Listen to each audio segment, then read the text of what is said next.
നമസ്കാരം. Raft of ഫുട്ബോളിലേക്ക് ഏവർക്കും സ്വാഗതം. അൽബേനിയ ഈ യൂറോ കപ്പിൽ ആരും ഒരു സാധ്യതയും കൽപ്പിക്കാത്ത ടീമാണ്. പക്ഷേ അവർ ചരിത്രം കുറിച്ചിരിക്കുന്നു. കളി തുടങ്ങി 22 സെക്കൻഡ് ആയപ്പോൾ നിലവിലെ ചാമ്പ്യന്മാരായ ഇറ്റലി പുറകിൽ അൽബേനിയ ലീഡ് എടുത്തിരിക്കുന്നു.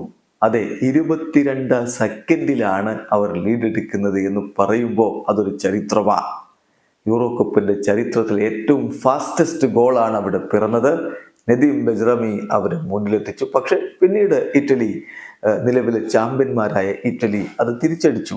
2-1 ഇറ്റലി വിജയിച്ചു കയറുകയും ചെയ്തു. മത്സരത്തിൽ ഇറ്റലിക്ക് വേണ്ടി അലസാൻഡ്രോ ബാസ്റ്റോണിയും നിക്കോ ബരല്ലിയുമാണ് ഗോളുകൾ കണ്ടെത്തിയതെങ്കിൽ അൽബേനിയയുടെ ആ റെക്കോർഡ് ഗോൾ വന്നത് നദീം ബജ്റാമിയുടെ വകയായിരുന്നു. മത്സരത്തിൽ ഇറ്റലിയുടെ മുന്നേറ്റങ്ങൾ നയിച്ചുകൊണ്ട് സ്കമാക്ക, ഖിയേസ, പെലഗ്രീനി എന്നിവരൊക്കെ ഒരുമിച്ച് കളിക്കളത്തിൽ ഉണ്ടായിരുന്നു.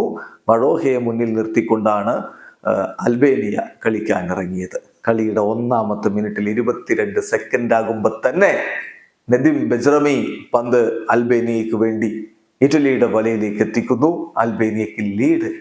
10 മിനിറ്റ് ഇറ്റലി പുറകിൽ നിന്നു. എന്നാൽ 11-ാമത്തെ മിനിറ്റില് പെലഗ്രീനിയുടെ അസിസ്റ്റിൽ നിന്ന് ബാസ്റ്റോണി പന്ത് വലയിലേക്ക് എത്തിച്ചതോടെ ഇറ്റലി ഒപ്പം പിടിച്ചു. തുടർന്ന് നിക്കോ ബരല്ല 16-ാമത്തെ മിനിറ്റിൽ അടുത്ത ഗോൾ കൂടി നേടിയപ്പോൾ ഇറ്റലിക്ക് ലീഡായി. ആദ്യ പകുതി അവസാനിക്കുമ്പോൾ തന്നെ അവർ 2-1 മുന്നിലായിരുന്നു.